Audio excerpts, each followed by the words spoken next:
It was a cool morning in the spring of 1985, and James was getting ready to take his first train of the day. It was a slow goods, and the red engine wasn't happy about it. "Goods trains," he said with disgust. "Why do I have to take one first thing in the morning?"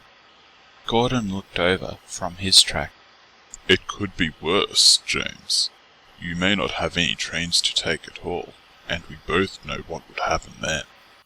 James looked over, startled by Gordon's words.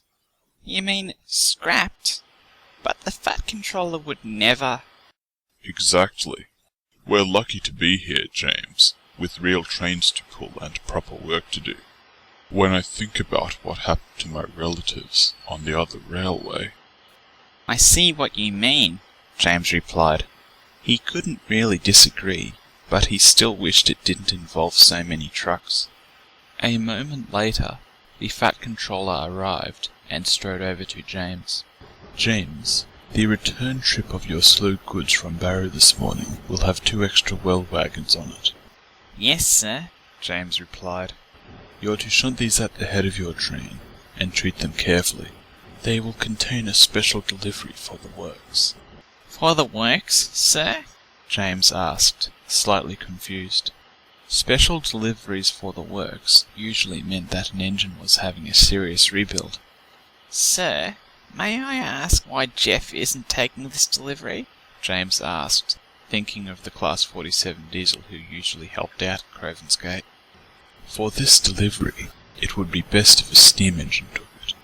You'll understand why when you get there." "If you say so, sir," James replied. He steamed off to collect his trucks, wondering exactly what he'd be delivering to the works. James had an uneventful run, and was still burning with curiosity when he reached Barrow. Looking around, he could only see about half the trucks he needed for his next train. As James's driver uncoupled him, the yardmaster came up to the red engine. "James, I'm afraid Patrick's train's been delayed. He should be here shortly.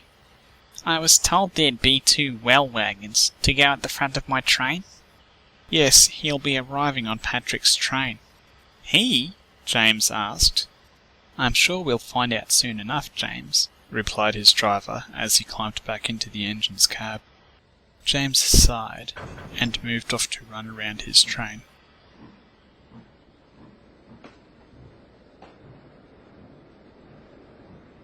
A short while later, James was just shunting the last of his trucks when he heard the rumble of a diesel engine pull into the yard.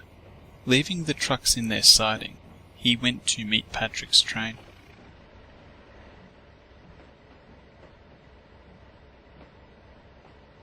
He backed down alongside the diesel's trucks, eager to see what his special delivery was.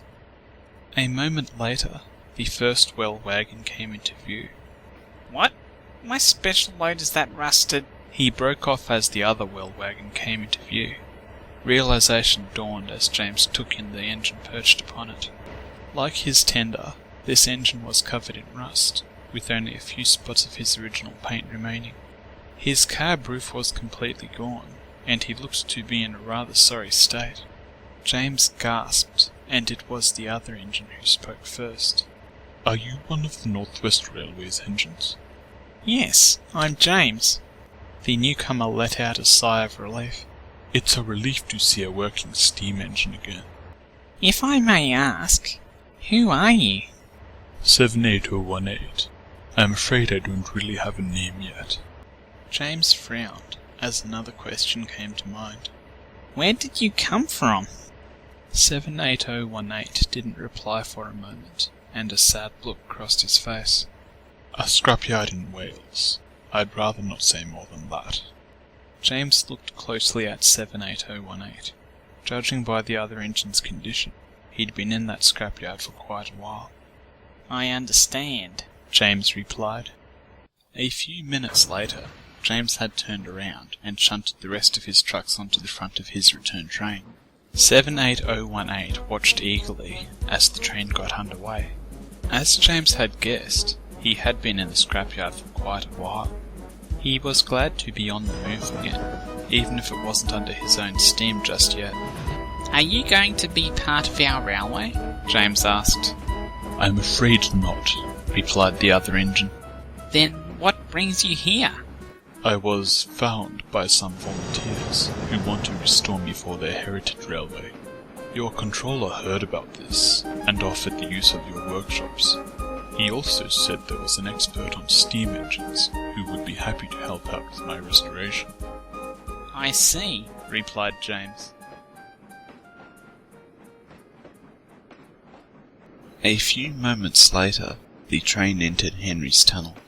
On the other side of the tunnel, Diesel and some workmen were repairing the track. Just as James's train emerged from the tunnel, one of the workmen began welding two sections of track together. The sudden spark caught 78018's eye. What's that? What? James asked, startled. Over on that other line. Oh, that's just some workmen welding the track. Welding the track? Do you mean you haven't heard of welded rail? We've been using it since the late 60s. Oh, I'm afraid I mistook it for something else, 78018 replied. Neither of the engines said any more, and they reached Crovan's Gate a few minutes later. James left his trucks on a nearby siding, then shunted 78018's flat cars onto one of the works tracks. Thank you for bringing me here, James, 78018 said. I apologize if I wasn't much of a conversationalist. I've just got to adjust, that's all. Don't worry, James replied. They do good work here. I'm sure you'll feel like a new engine when you're back on your wheels. 78018 smiled weakly. Thank you. Although he doubted it, he appreciated that James was trying to cheer him up. I appreciate your confidence, James, said a familiar voice. James glanced down, immediately recognizing the figure standing next to him. Hello, Sir Topham, James said, slightly surprised. Sir Charles Topham Hatt smiled. Hello, James. It's good to see you again. James was about to ask Sir Topham why he was there. After all, he had retired 2 years ago in favour of his son, Stephen. Then he remembered what 78018 had said earlier. Sir, would you be the steam engine expert who's helping out 78018's volunteers? Indeed I am, James. I'm afraid retirement didn't quite agree with me. James glanced around the workshop, spotting only the Northwest Railway's workmen. I understand the volunteers are to arrive later today, on Alice's branch line flight. I see, James replied. He glanced back at the rusty engine. 78018, you're in good hands. It was nice to meet you, but I'm afraid I have to get going.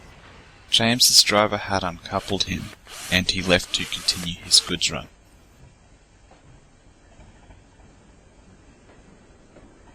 Sir Topham strode round in front of 78018.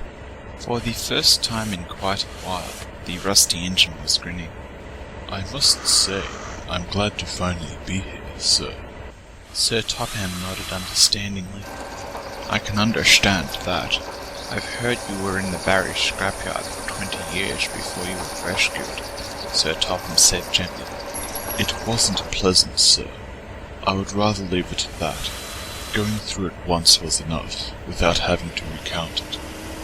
Very well, if that's how you feel, Sir Topham replied.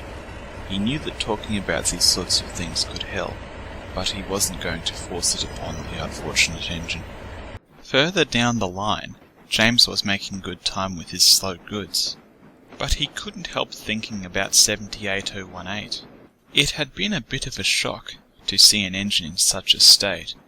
He'd noticed how the other engine had reacted when he'd mistaken the welding iron for a scrapper's torch too. Gordon's earlier words came back to James, and he couldn't help agreeing with them. He and his friends on Sodor were indeed lucky to be there.